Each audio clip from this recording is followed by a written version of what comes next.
E disse o Hakadosh Baruch, santo e bendito seja ele, a Moshe Rabbeinu e a Aharon, seu irmão, dizendo: este é o estatuto da lei, o que o Senhor ordenou, dizendo: dize aos filhos de Israel que tragam uma novilha vermelha sem defeito, perfeita, sobre a qual nunca foi posto julgo. Passo 3. Entregareis a novilha a Eleazar, o Cohen, o sacerdote. Será tirada para fora do acampamento e será imolada diante dele. Eleazar, o Cohen, o sacerdote, tomará do sangue com o dedo e dele aspergirá para a frente da Ohel Hamoed, da tenda da congregação, 7 vezes. Queimar-se-á a novilha na presença dele, serão queimados o couro, a carne, o sangue e os excrementos. O sacerdote, tomando em seguida um pau de cedro e sopo e carmesim, os lançará no meio do fogo, que queimará a novilha. Então, o sacerdote lavará as suas vestes e banhará o seu corpo com água. Depois, entrará no arraial, mas estará imundo até a tarde. Também o que queimou a novilha lavará suas vestes com água, e com água banhará o seu corpo, e imundo será até a tarde.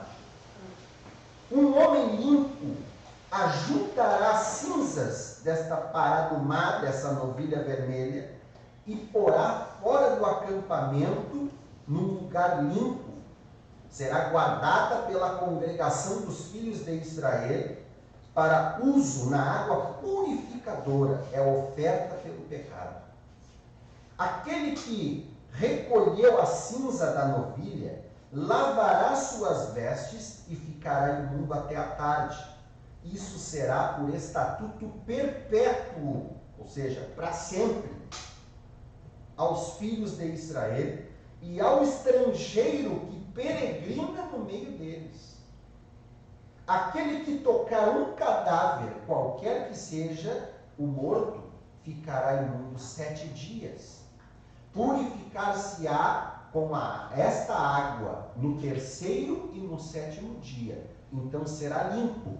Mas se não se purificar no 3º e no 7º dia, não será limpo.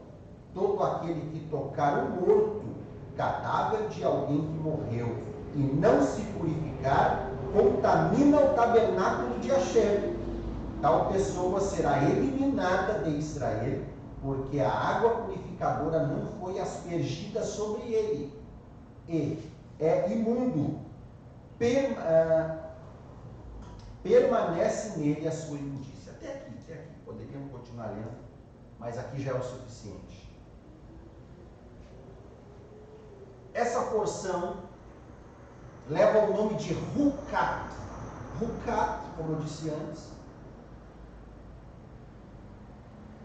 tem que dar gravação aqui, senão depois vai dar problema.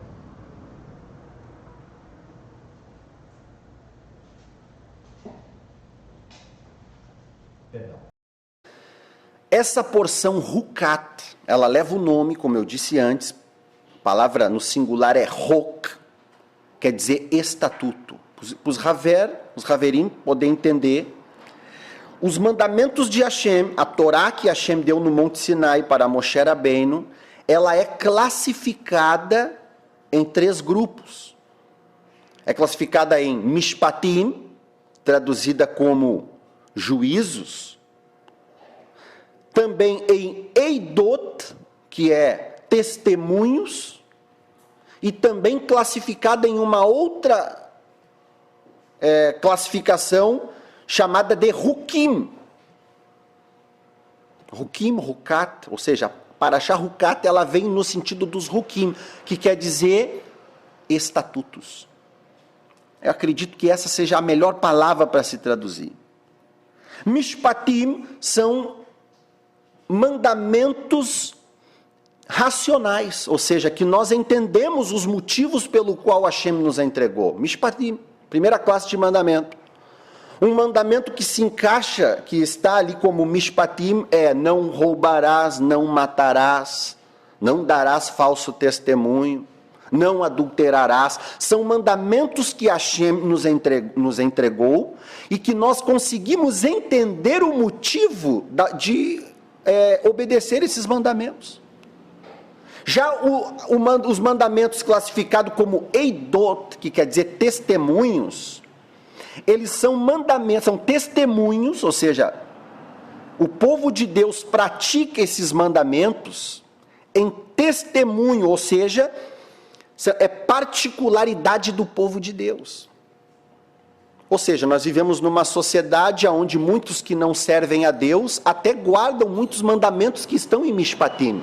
Não roubam, não matam, porque isso daí está entrelaçado hoje nas leis que regem muitas nações. E não importa a fé que essa pessoa professa, ela acaba obedecendo esses mandamentos também. Mas eidot, que é os testemunhos, só quem serve ao Eterno é que guarda esses mandamentos. Que mandamentos são encaixados em eidot, que são classificados como testemunho? As festas de Deus, por exemplo. O povo de Deus guarda festa dos tabernáculos, guarda Pessah, guarda Yom Kippur, Hag Bikurim. O povo de Deus guarda as festas de Deus. Por exemplo, o mandamento de usar tzitzit, que é a franja. O povo judeu usa isso, porque mandamentos que identificam o povo de Deus. Quem guarda esses mandamentos são logo identificados pelas nações como aqueles que são testemunhas de Hashem, o Deus de Israel. No momento em que nós guardamos o Shabat, nós guardamos as festas bíblicas, cumprimos os mandamentos, logo as pessoas já identificam, esse aqui é povo de Israel, é povo judeu, e se não é povo judeu, está junto no barco, é enxertado, como Rabi Shaul fala. Já Hukim, esse preceito, Hukim, que vem do qual Hukat vem dessa palavra, que é o nome da porção, são mandamentos suprarracionais. Se por um lado Mishpatim é mandamentos que nós guardamos e entendemos o motivo de guardar esses mandamentos, Hukim é diferente. Hashem entrega esses mandamentos, porém nós não sabemos o motivo pelo qual ele nos entregou esses mandamentos. Não há explicação, é um Huk, ele é suprarracional. Ele excede o entendimento humano. Por mais que nós viéssemos a nos esforçar, o porquê desta novilha vermelha ser sacrificada, e Hashem vai dizer, esse é o estatuto da lei, ou seja, é a essência de toda a Torá, é esse preceito aqui de sacrificar uma novilha vermelha, e aí a gente começa a estudar e ver o que tem a ver. As cinzas de uma novilha vermelha, e antes de chegar no estado de cinza, então é lançado também um pedaço de pau de cedro, e sopo, é lançado no fogo ali, queima e consome junto com a novilha, e aí aquela cinza da novilha vai ser guardada no Beit HaMikdash, para que quando alguém se impurificar, ficar impuro, com um toque de um cadáver, por exemplo, ou até mesmo de uma tsarat, de uma lepra, a pessoa, quando estiver passando por isso, ela tem que recorrer ao Beit HaMikdash, e ali o sacerdote vai pegar um pouco dessa cinza, vai colocar na água, vai misturar e vai aspergir no terceiro dia e no sétimo dia, e então depois será declarado puro, limpo novamente. Só que a gente não consegue entender qual é o poder que existe, qual é o fundamento de uma cinza, de uma novilha vermelha, de um pau de cetro, com isopo, tudo misturado, queimado, essa cinza. Qual é o poder, qual é a relevância que isso tem na hora de purificar um leproso, na hora de purificar alguém que tocou no morto? A gente não consegue entender. E Hashem vai dizer, vocês não precisam entender, só faça. Só que quando a gente começa a estudar, Claro que nós vamos ver que tudo isso aponta para algo maravilhoso, mas Hukim, os mandamentos, eles vêm nesse sentido. São suprarracionais. Então, aqui nós aprendemos até agora o quê? Que os mandamentos de Deus são classificados em Mishpatim, Eidot e Hukim. Mandamentos que conseguimos entender, outros são testemunhos que nos identifica como povo de Deus perante as nações, e outros que a gente obedece mesmo sem entender. Um desses é a carne do porco. Nós não comer porco, alguém vai perguntar por quê, nenhum judeu sabe por quê. Claro que Hashem vai dizer que é imundo o animal, mas quando Hashem fala para não comer o porco, ele não explica. E o judeu simplesmente obedece esse mandamento mesmo sem entender. Muito bem. O que vai me chamar a atenção, nós ali fizemos a leitura do texto, o que vai me chamar a atenção é que o sumo sacerdote, primeiro, né? Esse sumo sacerdote, ele vai queimar a novilha, ou seja, e o sumo sacerdote, para poder operar no Beit HaMikdash, no templo sagrado, para poder fazer, ele não tinha que se purificar? Tinha. Ele tinha que estar santificado para poder trabalhar no templo. Só que o que me chama a atenção é que logo após o sacrifício da novilha vermelha, as escrituras vão dizer que o sacerdote fica impuro. E essa questão de o sacerdote ser logo identificado por impuro, a pergunta é, mas ele não se purificou antes de sacrificar a novilha e agora ele é impuro logo após o sacrifício? Sim, porque ele tocou no cadáver da novilha e acaba ficando impuro. E para você entender que impureza é algo, pureza e impureza são algo tão relevantes na vida de quem serve a Deus, porque pecado é uma coisa, impureza é outra. Yeshua morreu pelos nossos pecados, ressuscitou, como nós bem sabemos, Baruch Hashem, e muitas pessoas hoje professam a sua emuná, a sua fé naquilo que Yeshua fez por nós, e isso é verdade, e vigiam para que não venham ter uma vida de pecado, mas a pergunta é só isso que nós devemos vigiar? Não, nós temos que vigiar também para não ter uma vida de impureza. Porque tem gente que vigia para não pecar, mas a pergunta é, e a questão de pureza e impureza, você tem vigiado isso aí? Ah, Rabino, mas carne de porco não é pecado comer carne de porco. Mas se comer fica impuro, porque pecado e impureza são coisas diferentes. O que o pecado causa na vida do ser humano? Morte. O salário do pecado é a morte. Mas o que a impureza causa na vida do ser humano? Bloqueio. A palavra puro em língua hebraica é tahor, diga tahor. Tahor quer dizer puro, limpo. Quer dizer livre, olha bem. Agora, impureza, impuro em língua hebraica é tamê, diga tamê. Tamê quer dizer em língua hebraica bloqueado. Uma pessoa que está impura, ela está bloqueada. Existe um bloqueio entre o relacionamento dela com Hashem. E é por isso que o sacerdote tinha que o quê? Sempre estar se purificando, para que quando ele fosse ministrar o serviço sagrado, Hashem pudesse aceitar aquele sacrifício, porque se o sacerdote está impuro, primeiro, ele profana o templo sagrado e pode até mesmo morrer por causa disso, por ter profanado. Lembra de Rav Shaul, que foi acusado por colocar gentios no templo, lá em Masei Shliachim, Atos dos Apóstolos? Acusaram Rav Shaul, o apóstolo Paulo, de trazer gentios para dentro do templo, e na visão daqueles que serviam, tinham a visão teológica da escola de Shammai, dizia, o templo foi profanado pelos gentios. Nós sabemos que isso não é verdade, porque gentios são aceitos no templo sagrado. De acordo com o profeta Isaías, a minha casa será chamada casa de oração para todos os povos. Mas havia grupos judaicos que colocaram limitações para que os gentios não entrassem, não adorassem o Deus de Israel, e se fosse pego dentro do templo um gentio, ele poderia até morrer por esse grupo de judeus, porque eles tinham o gentio como alguém impuro, mesmo que ele servisse a Deus. até hoje não se pode tocar no morto. Não se pode tocar no morto. Porque existem demônios, Shedim, que eles precisam, para eles estarem nesse plano, eles precisam de um corpo. Existem classes de demônios que, para eles estarem nesse plano aqui onde nós vivemos, eles precisam de um corpo. Então, quando uma pessoa morre, eles entram no corpo dessa pessoa. E é por isso que nós não podemos tocar nesse corpo morto, porque senão nós vamos estar tendo contato com esses demônios. E isso é muito básico, nós vamos entrar nas questões cabalísticas da Torá, que envolve isso, é muito profundo.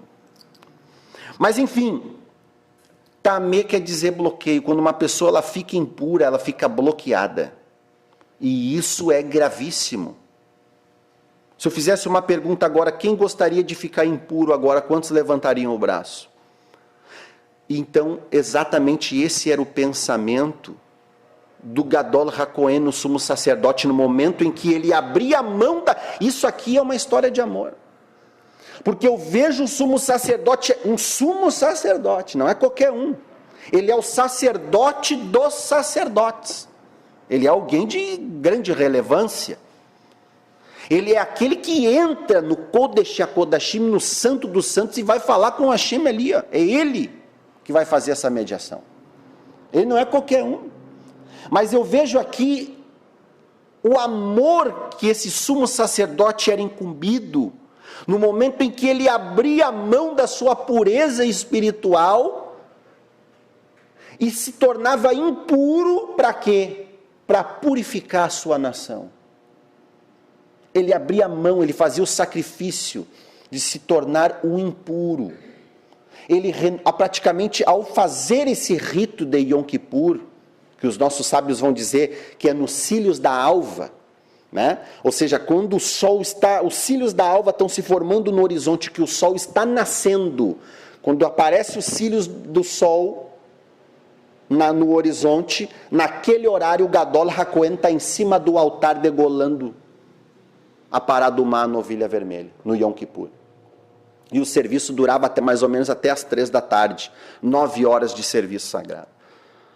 Mas o que eu quero chamar a atenção aqui é que ele abre mão da sua pureza espiritual, se torna impuro para quê? Para purificar os demais, porque da cinza daquela novilha ali é que vai purificar a sua nação, e do sangue daquela novilha ali vai santificar, vai purificar a sua nação, e mais, não só o mundo terreno, mas o mundo espiritual. Porque as escrituras vão dizer o quê? Que o sumo sacerdote tem que pegar o sangue e aspergiu o que? 7 vezes para o lado do Beit HaMikdash, não foi o que nós lemos ali? Claro que nós já estudamos sobre isso, o que significa essas 7 aspersões que ele fazia direcionado ao templo sagrado. Por quê? Porque a novilha vermelha é sacrificada fora da cidade. Ela não era sacrificada no pátio do templo, segundo o que nós lemos aqui, claro, no Mishkan, no deserto. O altar onde era sacrificada a novilha vermelha era fora do pátio do templo. Conforme nós lemos ali, ela era sacrificada fora do acampamento. Havia um altar específico para a novilha vermelha. Olha que interessante isso. E o sacerdote, ele sacrificava essa novilha vermelha ali em cima desse altar. Ele abria a mão da sua pureza, olha só, e ali, em cima daquele altar, fora do acampamento, ele vai pegar o sangue dessa novilha e vai se voltar para o Beit HaMikdash, em direção ao templo, e com o dedo ele vai aspergir 7 vezes em direção ao templo. E nós estudamos aqui que essas 7 aspersões que ele faz em direção ao Beit HaMikdash, essas 7 aspersões significa o que? A expiação feita pelos 7 céus, que foram profanados por um ser chamado Hillel ben Shahar, que era o nome dele, agora nós conhecemos como Hassatan, mas as escrituras vão dizer que o nome dele era Hillel ben Shahar, o filho da alva. Porque ele habitava no pavimento de safira, nas pedras afogueadas, como diz o Ezequiel Hanavi, o profeta Ezequiel, e ao profanar, ao cair, quando Hashem fala ali, te lancei por terra, na sua queda, ele profanou todos os 7 céus. Quem lembra o nome dos 7 céus aqui? Primeiro é Vilom, segundo é Raquia, terceiro é Shehakim, o quarto é Zevul, o quinto é Mahon, o quinto é Maon, o sexto é... Não, vamos de novo, acho que eu me confundi. Vilom, Raquia, Shehakim, Zevul, Mahon, Maon e Ahavot, os sétimos. Esses 7 nomes aparecem no texto hebraico. Inclusive, o salmista vai dizer que em Shehakim, no terceiro céu, se encontram os moinhos, que Hashem moía o maná para entregar o man para o povo de Israel no deserto. Quando Hassatã cai, ele profana esses 7 céus. Então, inclusive, profanou um tabernáculo celestial que existe no céu. E quando o Gadol HaKohen aqui na terra pegava o sangue dessa paradumá, dessa novilha vermelha, e aspergia 7 vezes para o lado do templo, ele está fazendo expiação pelo Beit HaMikdash, celestial e pelos 7 céus que foram profanados. Enfim, olha quão importante é, riquíssima, essa expiação feita pela Paradumá, que trazia expiação para a nação de Israel, trazia expiação pelos 7 céus que foram profanados e mais o Beit HaMikdash celestial que foi profanado. Mas isso consistia no quê? Na impureza do sumo sacerdote.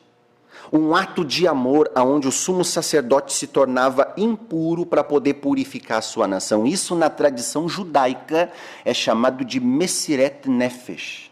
Mesirat Nefesh, que quer dizer a entrega da alma. E nós vamos encontrar em vários outros episódios das Escrituras Sagradas de homens que fizeram Mesirat Nefesh para que glorificar Hashem. Homens que abriram mão das suas vidas, entregaram as suas almas para glorificar a Deus, renunciaram a si mesmos, as suas vidas, para glorificar a Deus. Um grande exemplo disso é Shimshon. Alguém vai dizer, mas Rabino Shimshon é o que? Algum mestre de Kung Fu? Não, Shimshon, ele é Sansão. Lembra de Sansão, preso em 2 colunas? Lá no templo de Dagon, uma entidade que era metade homem e metade peixe. A palavra Dagon vem da palavra Dag, em língua hebraica, quer dizer peixe. Uma entidade do mar. Sansão estava preso entre 2 concorrentes, entre 2, isso é forte, entre 2 colunas, cego com seu cabelo, já havia crescido, né?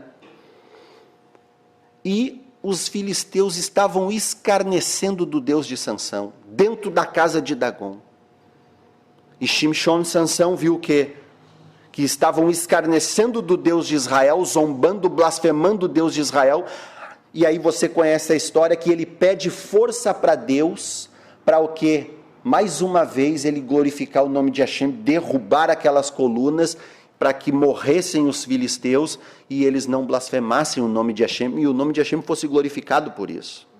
Só que a pergunta é, derrubando as colunas e o templo vindo abaixo, isso não consistia também na morte de Sansão? Sim. Muitas pessoas dizem que suicídio leva ao Gehinom, ao inferno. Eu digo, não é todo suicídio que leva ao Gehinom, ao inferno. Se a pessoa se mata sem um propósito, acredito que ela vai para o Gehinom. Mas se a pessoa se mata com o intento de glorificar o nome de Hashem, ela não vai para o Gehinom. Caso contrário, Shimshon teria ido para o Gehinom. E vamos e viemos. Se ele pediu força para Hashem, mais uma vez para derrubar o templo de Dagon, e Hashem deu essa força a ele, obviamente ele não foi para o Gehinom, mesmo ele morrendo, porque Deus jamais daria, Hashem jamais daria algo para nós se isso fosse nos prejudicar. Então, se Hashem deu força a Shimshon, logo nós entendemos que aquilo ali foi para o bem de Shimshon, não foi para o mal, e foi com o intento de glorificar a Deus. Amém. A mesma coisa acontece com Yeshua. para nós entendermos, eu vejo aqui nesse sumo sacerdote que abre mão da sua pureza espiritual e se torna impuro, eu vejo isso uma característica messiânica, porque as Escrituras vão dizer que ele é o nosso Gadol HaKohen, ele é o nosso sumo sacerdote, amém? E essa é uma característica messiânica porque Yeshua também abre mão da sua vida, da sua pureza espiritual para trazer purificação para todos nós. Rav Shaul vai dizer o quê? Que Yeshua nos resgatou da maldição da Torá, e nós sabemos que a maldição da Torá eram as maldições oriundas por desobediência à Torá, não que a Torá fosse maldita, não que a Torá seja maldita, mas que essas maldições que Yeshua nos resgatou é as maldições oriundas de desobediência da Torá. Lembra lá Monte Ebal, Monte Gerizim? Ou seja, Yeshua nos resgatou dessas maldições, se caso nós tropeçássemos, não vivendo uma vida deliberadamente em pecado, mas nós seguimos no caminho da retidão, da justiça, da Torá, mas se em algum momento nós tropeçar, então a graça de Hashem nos respalda. E Rav Shaul vai dizer que essas maldições não vêm porque nós estamos respaldados pelo sangue de Mashiach. Só que Shaul vai dizer, então Cristo, Yeshua, ele nos resgatou da maldição da lei, como? Fazendo-se maldição em nosso lugar. Ele abriu mão da sua pureza espiritual, se tornou um impuro, fazendo-se pecador, para perdoar os nossos pecados, porque toda a punição que ele levou era a punição que nós deveríamos levar. Ou seja, Yeshua também abriu mão da sua vida, abriu mão da sua pureza espiritual, para quê? Para que hoje nós pudéssemos nos encontrar na condição de que aceitos perante Hashem. Não é a mesma coisa que o sumo sacerdote faz aqui, ele abre mão da sua pureza espiritual, se torna impuro, fica bloqueado, para quê? Para que nós pudéssemos ser desbloqueados, para que o povo pudesse ser desbloqueado. Isso é de grande relevância. Que poderoso isso. A segunda coisa que me chama a atenção, mas antes de falar isso, eu gostaria de fazer o paralelo entre Yeshua e Sansão, porque assim como Shimshon se entregou e glorificou Hashem na sua morte, Yeshua também glorificou Hashem através da sua morte. Shimshon estava preso entre duas colunas, sim ou não? Essas duas colunas sustentam toda a casa, a obra de Dagon, do inimigo. E ao derrubar essas colunas que veio abaixo o templo de Dagon, desse demônio, isso incutiu na morte de Shimshon, mas isso também glorificou Hashem. Agora, se nós fizermos um paralelo entre Shimshon, Sansão e Yeshua, nós vamos ver a mesma coisa. Porque assim como Shimshon, Yeshua também estava preso entre dois, não tinha dois, um ladrão e um homicida, um à esquerda e o outro à direita de Yeshua.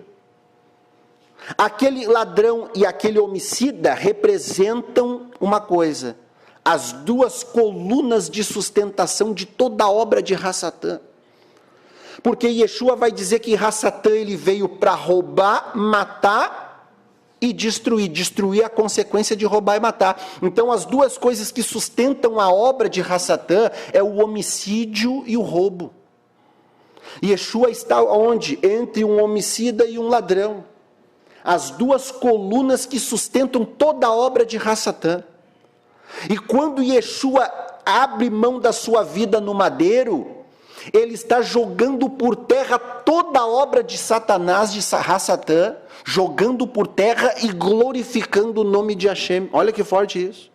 Embasado nisso, que Yohanan Hashaliach, o apóstolo João, vai escrever dizendo, para isso se manifestou o Filho de Hashem, para destruir as obras do diabo, de Hassatã. Está escrito. Porque assim como Sansão e Yeshua jogou abaixo toda a obra do inimigo, abriu mão da sua vida, abriu mão da sua pureza espiritual, e Yeshayahu Hanavi, o profeta, no capítulo 53, a profecia conhecidíssima, vai dizer no texto original que o Mashiach seria leproso, e leproso é alguém impuro. O próprio Talmud vai dizer, quer encontrar o Mashiach? Ele está assentado às portas de Roma, leproso. Por quê? Porque Yeshua é tido até hoje para o povo judeu como alguém que é impuro, como alguém que é leproso, como alguém que está bloqueado, que não presta, é marginalizado pelo povo judeu. E não só Yeshua, mas aqueles que professam a fé em Yeshua também são marginalizados e tidos como impuros para o povo judeu. Por quê? Porque Yeshua abriu mão da sua pureza espiritual. E o profeta Isaías vai falar sobre isso. Que ele seria tido que como leproso, como um impuro. Isso é um ato de amor. Baruch Hashem. A novilha vermelha e o Mashiach foram sacrificados fora da cidade. Lembra que Hashem falou, vocês vão pegar a novilha, vão levar para fora do acampamento, vão sacrificar essa novilha fora do acampamento, diante de Eleazar, o sumo sacerdote. O sacerdote, não é o sumo sacerdote, o sacerdote, Eleazar, vai ser sacrificado na frente do sacerdote. E Yeshua foi sacrificado aonde? Fora da cidade de Jerusalém. Se você vai em Jerusalém, em Jerusalém, quando você sai na porta de Damasco, que é a porta que está voltada para Damasco, é uma das portas de Jerusalém, quando você sai naquela cidade fortificada, que tem aqueles muros da cidade velha, de frente para essa porta, está o Calvário, aonde Yeshua foi sacrificado. Fora da cidade, assim como a novilha vermelha foi sacrificada, Yeshua também foi sacrificado fora da cidade. E o interessante é que, na época do Beit HaMikdash, do templo sagrado, na época de Shelomo HaMelech, que é o rei Salomão, que aí, claro, ele vai substituir o Mishkan, que é móvel do deserto. Shelomo HaMelech vai levantar o quê? O Beit HaMikdash, o templo sagrado em Jerusalém. E aonde que a partir do momento em que Shelomo HaMelech levanta o templo, aonde que vai ser sacrificada essa novilha vermelha? Havia uma rampa, uma plataforma, uma ponte, que saía do Monte Moriá e ia até o monte vizinho chamado Har Azeitim, que é conhecido como o Monte das Oliveiras. Essa ponte saía, isso é muito importante, isso é muito interessante, porque essa ponte sai do Moriá, aonde está o Beit HaMikdash, e vai até o Monte das Oliveiras, e ali no Monte das Oliveiras, no altar, ele é sacrificado, ou aparado uma novilha vermelha. No Monte das Oliveiras. Só que as Escrituras vão nos dizer que exatamente no Monte das Oliveiras, Yeshua começa a transpirar sangue. Yeshua começa a transpirar sangue. E o que acontece quando uma pessoa transpira sangue? Ela fica toda vermelha. Yeshua fica todo vermelho no Monte das Oliveiras, exatamente no monte onde a parada uma novilha vermelha era sacrificada. Ele fica todo vermelho, ou seja, ali ele estava uma manifestação, ou seja, que Yeshua é essa paraduma, essa novilha vermelha. E o interessante é que a literatura judaica, Maimônides, vai dizer isso em Mishneh Torah, que 9 novilhas vermelhas foram sacrificadas desde o tempo de Moisés até a destruição do segundo templo. 9 foram sacrificadas. 9 ao todo. Moshe Rabbeinu sacrificou, depois Neemias sacrificou, Shimon Hatzadik, que foi um sumo sacerdote, também sacrificou 2 novilhas vermelhas em sua época. E aí, 9 foram sacrificadas, e os sábios de Israel vão dizer o quê? A 10ª novilha vermelha será sacrificada por Mashiach, quando estiver no nosso meio. Por quê? Porque os profetas vão apontar para isso. Então, a busca da nação de Israel hoje por uma novilha vermelha, quando eles encontram uma novilha vermelha, se enche o coração de esperança, mas claro, a novilha acaba apresentando defeitos, e aí é desqualificada para poder ser sacrificada, até porque não existe Beit HaMikdash, não existe o templo sagrado, né? Mas os sábios vão dizer que Mashiach é que vai ofertar, é que vai sacrificar essa novilha vermelha. Nós sabemos que Yeshua também era descendente de Davi, e as escrituras vão dizer que Davi era o quê? Ruivo. Olha que interessante isso. Rav Shaul vai chamar Yeshua de segundo Adão. Adão em língua hebraica é Adam, que quer dizer vermelho, literalmente. Vermelho em língua hebraica quer dizer Adam. Adam. Quer dizer vermelho. Por quê? Porque ele foi tirado do barro vermelho. Que é o melhor barro para se moldar um vaso, é o barro vermelho. E quando Hashem sopra nas narinas de Adão, toda a água, porque barro é terra misturado com água, toda a água se torna sangue, e é por isso que o sangue é vermelho, e toda o que era terra se tornou carne. Isso é maravilhoso. Então, Adão recebe o nome, Adão, porque ele é vermelho. O Rav Shaul, o apóstolo Paulo, vai chamar Yeshua de segundo Adão. Por quê? Se o primeiro é vermelho, Yeshua é o segundo Adão, então uma das características de Yeshua também poderia ser ruiva. Primeiro, porque ele é o segundo Adão. Segundo, porque ele é da descendência de Davi, e as escrituras dizem que Davi era ruivo. E terceiro, porque ele é a novilha vermelha do nosso Yom Kippur. Olha que interessante isso. E para completar ainda, ele transpira gotas de sangue no Monte das Oliveiras, justamente aonde a novilha vermelha era sacrificada. Isso não é fantástico? Yeshua, a nossa novilha vermelha. Interessante porque a novilha vermelha também passava por dois processos. Primeiro, ela passava pelo processo do fogo, e depois passava pelo processo da água. Primeiro ela passava pelo fogo quando ela era queimada. Depois ela passava pela água quando pegavam as suas cinzas e misturava com água. Interessante isso porque os sábios de Israel logo vão lembrar do céu quando eles observam isso. Porque a palavra céu em língua hebraica é shamaim. Só que os sábios vão dizer o seguinte: shamaim lembra duas palavras hebraicas. Esh e maim. Eshmaim, fogo e água. E uma interpretação mais cabalista vai dizer que o céu é formado por fogo e água. E quando a novilha vermelha passa por esses dois processos, logo lembramos do céu, que é formado por fogo e água. E o interessante é que Yeshua, ele se identifica como a porta dos céus.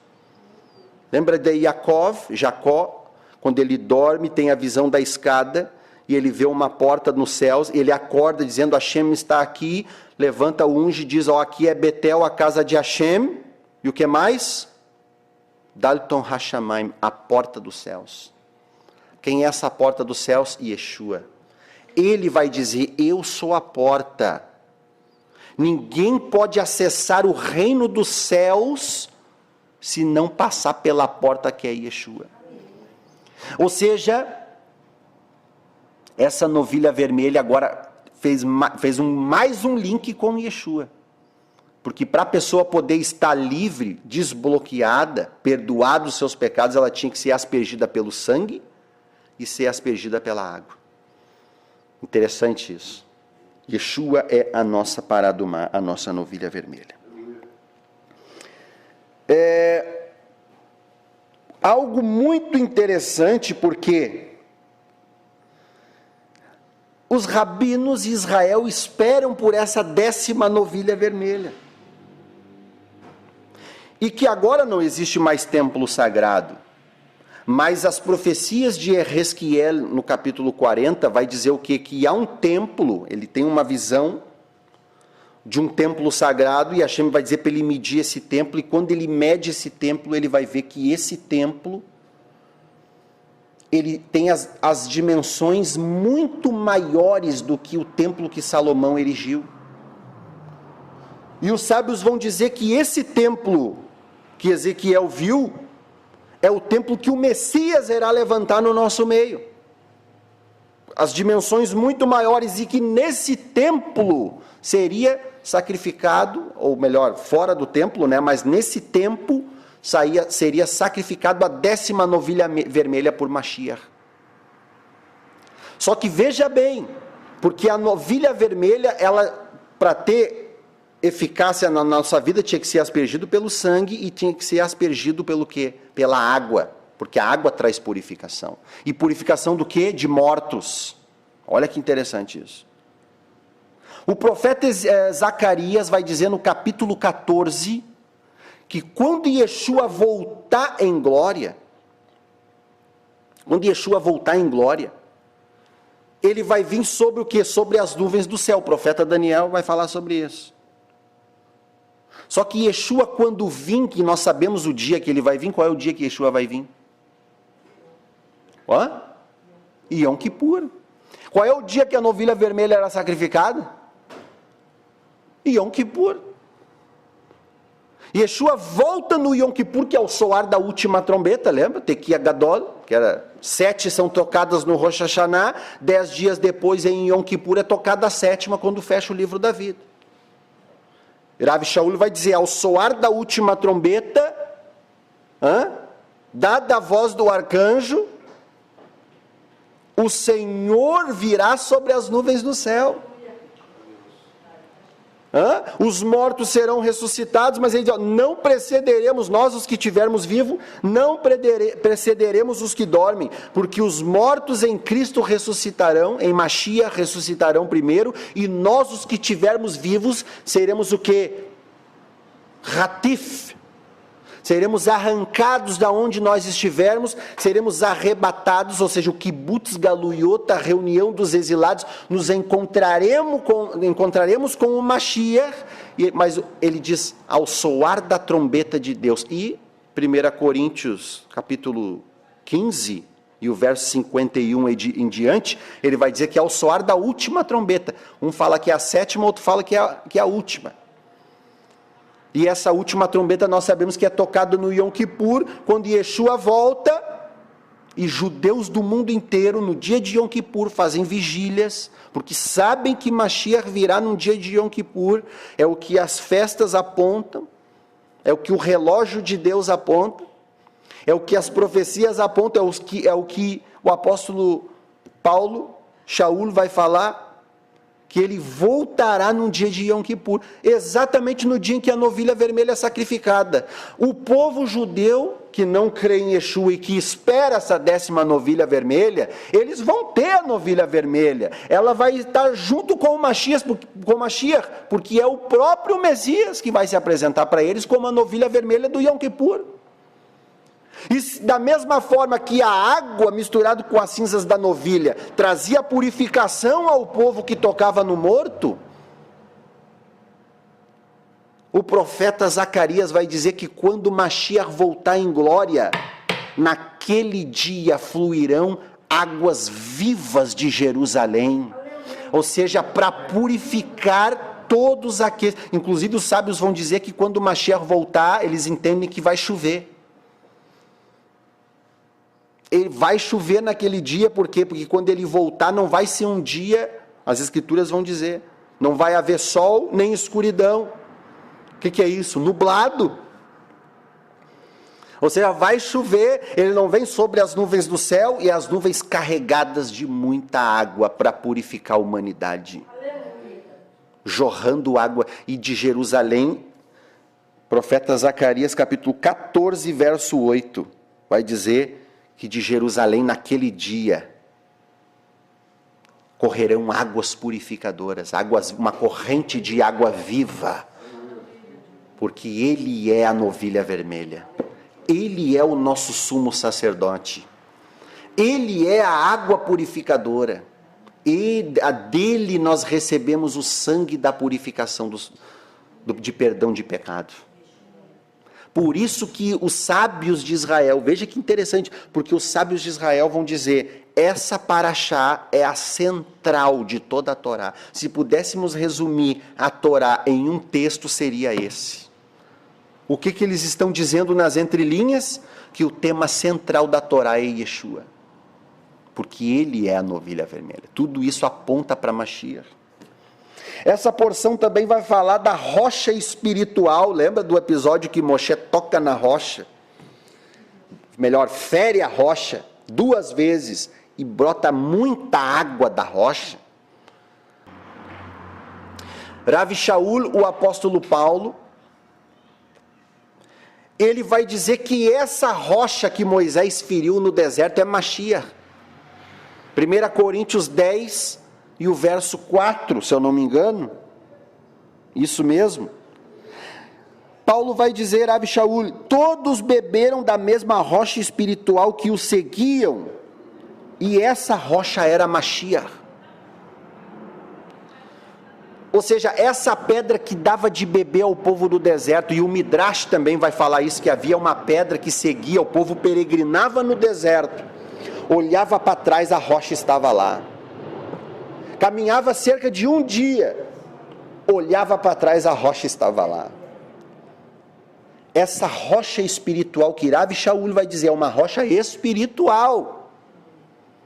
Ele vai dizer, essa rocha era Mashiach. E o interessante é que essa rocha é Mashiach mesmo. Por que Rav Shaul vai dizer isso? Que essa rocha é Mashiach? Porque ele vai fazer uma conexão entre Mashiach e essa rocha.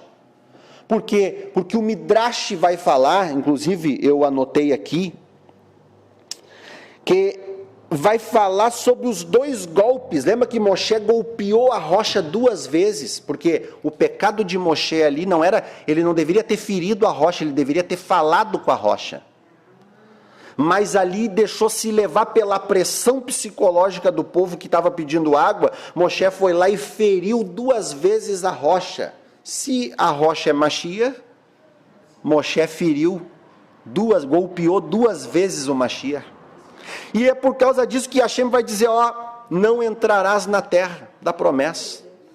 Era para te ter falado, tu não santificou o meu nome, Moshe, mas feriu a rocha. Por quê? Porque quando Moshe fere a rocha, isso vai trazer consequências no futuro em relação ao Messias, porque assim como a rocha foi golpeada, preste atenção nisso, se Mashiach é a rocha, e Moshe fere 2 vezes a rocha, lá na frente, quando Mashiach se manifestar, ele também terá que ser golpeado 2 vezes. E qual foi os 2 golpes que Mashiach recebeu? A crucificação e o golpe do lado.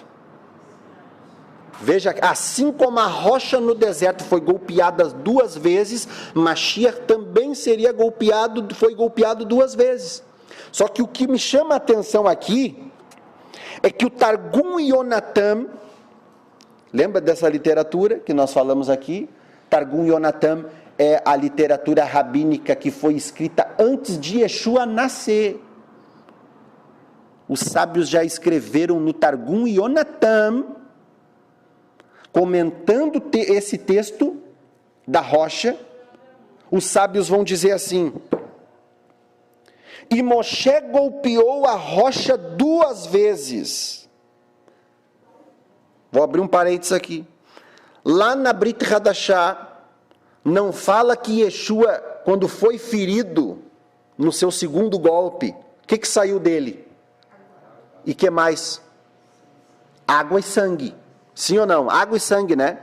A Brit Hadashah fala isso? Sim ou não? Olha o que o Targum Yonatam escreveu antes de Yeshua nascer acerca da rocha que Moisés golpeou. E Moshe golpeou a rocha 2 vezes. E primeiro saiu sangue da rocha e depois saiu muita água. Eu estou falando de uma literatura que foi escrita antes de Yeshua nascer. Os sábios olharam para aquela rocha e viram que aqueles 2 golpes que Moshe golpeou aquela rocha, eles já fizeram o link, e ao comentar sobre essa rocha, ele vai dizer, saiu sangue da rocha e saiu água. Olha porque Rav Shaul vai chamar Yeshua de rocha. A rocha espiritual que seguia, que matava a sede do povo no deserto. E da mesma forma que essa rocha foi golpeada 2 vezes e saiu sangue e depois muita água, segundo o Targum Yonatam, Mashiach também, como a rocha espiritual, foi golpeada 2 vezes e dele saiu água e sangue. Será por acaso isso, meus irmãos? Se o Targum Yonatam tivesse sido escrito depois de Yeshua, muitos judeus eles teriam colocado em xeque essa interpretação de Targum Yonatam, dessa literatura Targum Yonatam. Mas como ela foi escrita antes de Yeshua nascer, não tem como ser apagada, não tem como questionar que esses rabinos botaram ali, dessa rocha saiu sangue e água. E depois vem Mashiach e Yeshua, é golpeado 2 vezes, no seu segundo golpe saiu sangue e água. Águas purificadoras e sangue para remissão de pecado. Baruch Hashem, assim como a novilha vermelha. O sangue da novilha espiava o pecado e a água das cinzas.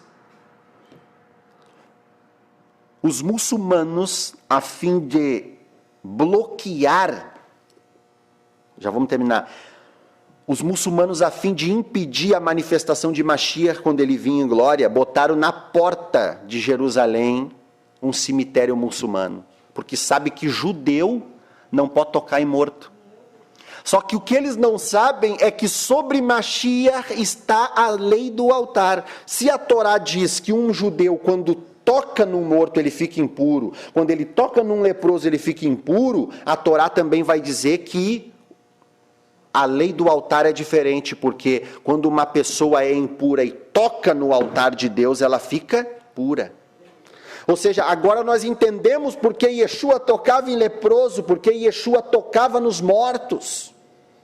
Porque sobre ele não tinha, quando ele tocava ele não ficava impuro, porque sobre ele estavam as leis do altar, tudo que era tocado em Yeshua era purificado. Aleluia.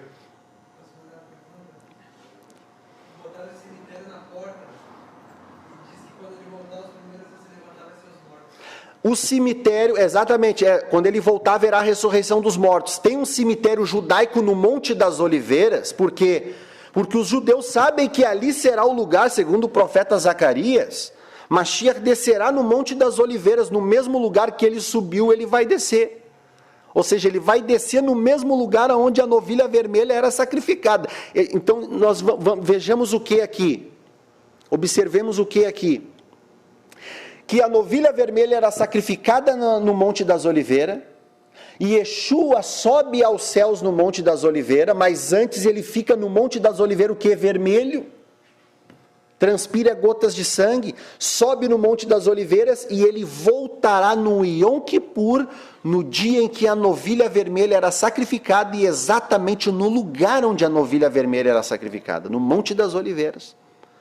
E aí, então, como ali é o lugar onde Mashiach vai descer, ali existe um cemitério judaico, porque os judeus sabem que Mashiach descerá ali, e ali é o cemitério mais caro do mundo. Um sepulcro ali é o lugar, onde estão os sepulcros mais caros do mundo. É milhões para ser enterrado ali. Porque quando Mashiach voltar, quem está ali vai ressuscitar primeiro. Só que atravessa o Vale do Cédron. Lá existe o que? O Monte Moriá, e na porta de Jerusalém, na antiga Porta Dourada, existe um cemitério muçulmano, porque eles sabem que Mashiach, quando vier, ele passará por aquela porta ali, quando o Mashiach vier. Então botaram o que? Um cemitério muçulmano ali, para impedir Mashiach de passar ali, porque judeu não pode tocar em morto. Mal sabem eles que sobre Mashiach prevalece a lei do altar.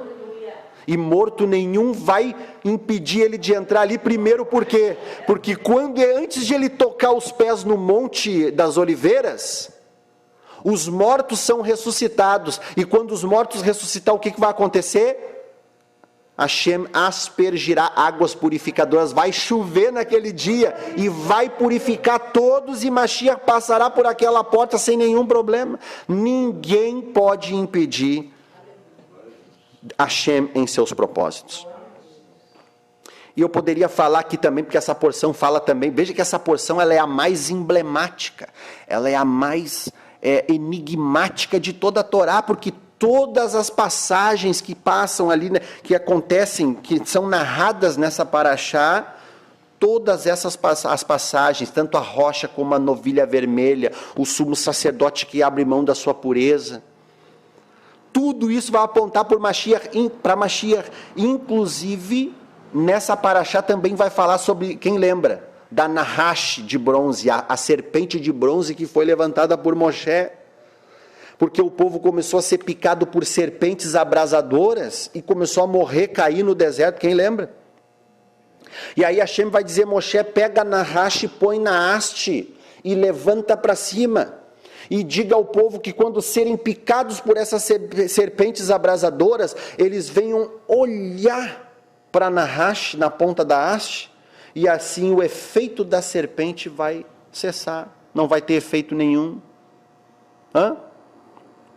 E Yeshua vai se identificar como essa serpente de bronze no deserto, quando ele conversa com um fariseu, muito respeitado naqueles dias, chamado Nicadimun Ben Gurion, Nicodemos.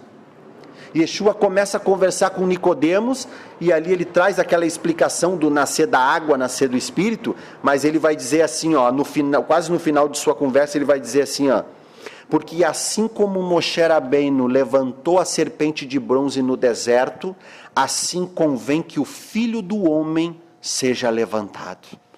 Yeshua também vai fazer essa conexão com essa serpente, porque é o único que quando nós nos focamos, os ataques de Hassatã não têm efeito, quando nós estamos focados em Mashiach. Quando nós estamos focados no Mashiach, nós vivemos o sobrenatural de Hashem. Lembra de Kefa, Pedro? Andando sobre as águas, as escrituras vão dizer que ele viveu esse sobrenatural enquanto ele estava olhando para Mashiach. Mas no momento que ele tira o foco de Mashiach e presta atenção nas ondas que se levantam, ele passa a deixar de viver o sobrenatural e passa o quê? A afundar. Então o segredo para nós vivermos o sobrenatural de Hashem é nos focar no Mashiach, é nos focar na serpente de bronze, que é Mashiach. Porque assim como a serpente de bronze foi levantada por Moshe, assim convém que o Filho do Homem seja levantado. E que todos nós venhamos a beber desta pedra, dessa rocha espiritual que é Mashiach, que foi golpeada 2 vezes. E dela saiu sangue e saiu água, segundo o Targum Yonatan. Que todos nós venhamos estar debaixo desse sangue da novilha vermelha da Pará do Mar, do qual é Yeshua, que como sumo sacerdote abriu mão da sua pureza, abriu mão, e se tornou maldição, se tornou leproso, se tornou impuro, para que nós fôssemos purificados. Essa paraxá é rica. Que todos nós venhamos estar debaixo desse zelo, desse amparo de Hashem, tanto da novilha como da rocha, e como da serpente de bronze levantada no deserto, o qual todas apontam para Yeshua, o Melech HaOlam. Baruch Hashem, vamos nos colocar de pé.